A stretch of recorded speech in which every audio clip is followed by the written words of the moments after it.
दोस्तों, यदि आप संसार के समस्त प्रकार के सुख, ऐश्वर्य, मुक्ति व भक्ति चाहते हैं तो इस सब के लिए आपको कुछ विशेष नहीं अपितु बहुत ही साधारण से नियमों का पालन करना होगा। इसी क्रम में आज हम आपको धरती पर उपस्थित 3 ऐसे वृक्ष, पक्षी व पशुओं के बारे में बताएंगे जिनमें से यदि किसी एक की भी आपने सच्चे हृदय से सेवा कर ली तो निश्चित ही आपके दिन बदलने में देर नहीं लगेगी। लेकिन शुरू करने से पहले यदि अभी तक आपने इस चैनल को सब्सक्राइब, वीडियो को लाइक व शेयर नहीं किया है तो जल्दी से कीजिए ताकि आगे भी आपको महान सनातन धर्म से जुड़ी ऐसी ज्ञानवर्धक व रोचक जानकारियां प्राप्त होती रहे। नमस्कार और एक बार फिर स्वागत है आप सभी का आपके अपने वीडियो कलेक्ट यूट्यूब चैनल पर।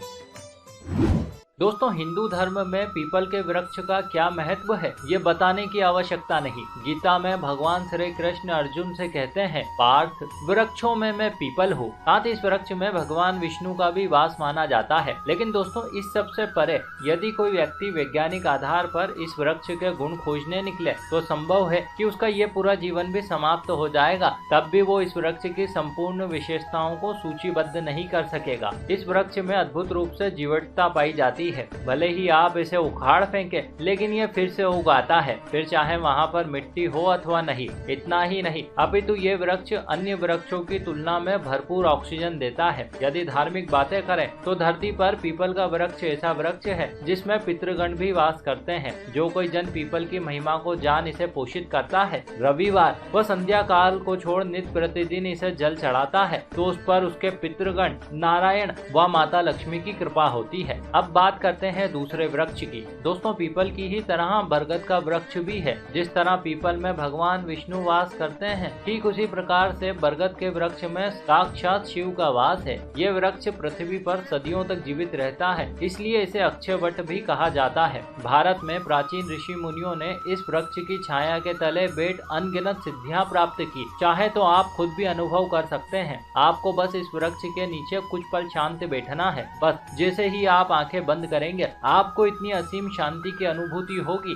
जितना कि शायद ही पहले कभी आपने अनुभव की हो। यदि संक्षिप्त में कहें तो इसकी छाया सीधे मन पर असर डालती है। भले ही आप माने या ना माने, लेकिन अकाल में भी ये वृक्ष हरा भरा रहता है। जो कोई जन इस वृक्ष के नीचे बैठ शिव जी का पूजन करता है, शिव जी के आशीर्वाद से उसे धन धान्य, सिद्धि व उसके पूर्वजों को मोक्ष की प्राप्ति होती है। अब बात करते हैं तीसरे वृक्ष की। दोस्तों, उपरोक्त 2 वृक्षों की ही तरह तीसरा महत्वपूर्ण वृक्ष होता है बेल या बिल्व का। कहते हैं इस वृक्ष में शक्ति स्वरूप व साक्षात माता पार्वती की शक्ति वास करती है। इसी वजह से शिव जी की पूजन में बेल के पत्तों का विशेष महत्व है। साथ ही साथ इस वृक्ष में विभिन्न प्रकार के औषधि गुण भी पाए जाते हैं, जिसकी वजह से इसकी महत्ता और भी अधिक बढ़ जाती है। यदि किसी अनुभवी वेद के मार्गदर्शन में आप इनके पत्तों का सेवन करेंगे तो यकीन मानिए इससे आपको बड़े से बड़े असाध्य रोगों से भी छुटकारा मिल जाएगा। यदि कोई व्यक्ति अपने जीवन काल में बेल का वृक्ष लगाता है तो उसकी पीढ़ियों के अनेक पितरों को मोक्ष की प्राप्ति होती है। वैसे इसके अलावा भी दोस्तों सनातन धर्म में अशोक, तुलसी, शमी व केले के वृक्ष को पूजने का विधान है, लेकिन उसकी चर्चा हम फिर कभी करेंगे। अब बात करते हैं 3 पक्षियों की। दोस्तों, महान सनातन धर्म में कौवे का बड़ा ही महत्व है। यदि ये पक्षी आपके घर की मुंडेर पर आकर काएं काएं करे तो इसे आप शुभ संकेत जानिए। समुद्र शास्त्र के अनुसार इसे अतिथियों के आगमन का संकेत भी माना जाता है। यदि गरुड़ पुराण की बात करें तो कौवा यमराज का संदेश वाहक है। जैसा कि आपको पता ही है कि श्राद्ध पक्ष में हम पितरों को याद करते हैं, श्रद्धा भक्ति से उनकी स्तुति कर उन्हें भोग लगाते हैं और फिर इस भोग का एक हिस्सा कौवे को देते हैं। लेकिन क्यों देते हैं, चलिए हम आपको बताते हैं। दरअसल इसके पीछे शास्त्रोक्त मान्यता यह है कि कौवा पितरों के लिए आश्रय स्थली है। इस चर अचर संसार में कई पितर ऐसे हैं जो अपनी क्षमता अनुसार कौवे के शरीर में प्रवेश कर अपना भोग ग्रहण करते हैं। सरल शब्दों में कहें तो आप ये मान सकते हैं कि यदि काग आपके द्वारा परोसे गए भोजन को ग्रहण कर ले तो इससे आपके पितर तृप्त हो जाएंगे और यदि वो तृप्त हो गए तो फिर आपको ढेरों आशीर्वाद मिलेंगे। अब बात करते हैं दूसरे पक्षी की। दोस्तों, कौवे की ही तरह हंस भी एक पवित्र पक्षी है। जिस प्रकार पितर काग के रूप में आकर भोजन ग्रहण कर तृप्त होते हैं, ठीक उसी प्रकार से पितर योनि में जा चुकी कई पुण्य आत्माएं हंस योनि में जन्म लेकर अपनी इच्छानुसार किसी अच्छे घर में जन्म लेने की प्रतीक्षा करती है। फिर जब उनके लिए उपयुक्त समय समय आ जाता है तो वे हंस का शरीर त्याग कर पुनः मनुष्य योनि में जन्म ले लेती है। अब बात करते हैं तीसरे पक्षी की। दोस्तों, काग और हंस की ही तरह तीसरा महत्वपूर्ण पक्षी यदि कोई है तो वो है महाबलशाली गरुड़। पौराणिक काल में गरुड़ देव हुए जिन्होंने भगवान श्री हरि की अपार भक्ति कर प्रभु का आशीर्वाद प्राप्त किया। जब भगवान ने उनके समक्ष जीवन और मृत्यु के रहस्य उद्घाटित किए तब गरुड़ पुराण का जन्म हुआ और इस पुराण के माध्यम से पितरों की मुक्ति का मार्ग भी सुगम हुआ। अतः दोस्तों, पितरों के मोक्ष के संबंध में पक्षीराज गरुड़ का बहुत बड़ा योगदान है। अब बात करते हैं पशुओं की।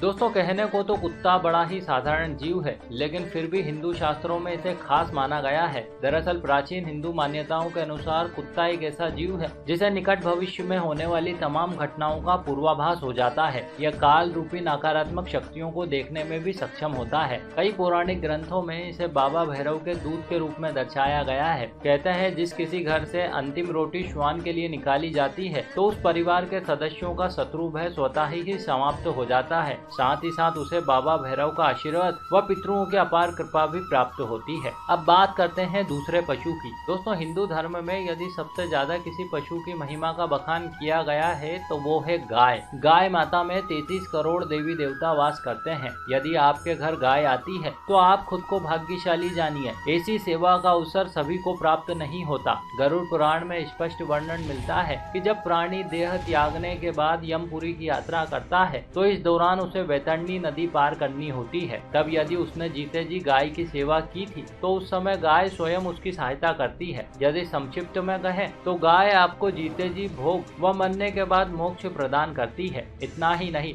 अपितु पुराणों में 84 लाख योनियों का उल्लेख मिलता है जिसमें गाय की योनि सबसे अंतिम योनि है। इसके बाद जीवात्मा सीधे मनुष्य योनि में जन्म लेती है। अतः आप ये मान सकते हैं कि जो गाय आपके घर आती है हो सकता है कि आगे चलकर वही आपके कुल में जन्म ले। अब बात करते हैं तीसरे पशु की। दोस्तों, हिंदू पौराणिक ग्रंथों में श्वान व गाय के बाद यदि तीसरे किसी पशु की चर्चा होती है तो वो है गजराज यानी कि हाथी। हाथी इस धरती पर मौजूद सभी जीवों में सबसे अधिक शांत, बुद्धिशाली व संवेदनशील प्राणी है। पंचदेवों में श्रेष्ठ गणपति महाराज साक्षात हाथी का ही तो रूप है। देवताओं के राजा स्वर्गाधिपति इंद्र की सवारी भी तो हाथी ही है और तो और माता लक्ष्मी का गजलक्ष्मी स्वरूप हाथी पर ही तो विराजमान है। कई प्रसिद्ध स्त्रोतों में से एक गजेंद्र मोक्ष स्त्रोत भी है जिसके पाठ से मनुष्य समस्त प्रकार के ऋणों से मुक्त हो जाता है। अतः दोस्तों, जो कोई जन हाथी को भोजन कराता है, उसके दर्शन करता है या उसे संरक्षण देता है तो उस पर विशेष रूप से पंचदेवों सहित पितरों की कृपा होती है। तो दोस्तों, ये थे वे जीव जंतु और वनस्पति जिनके प्रति दया,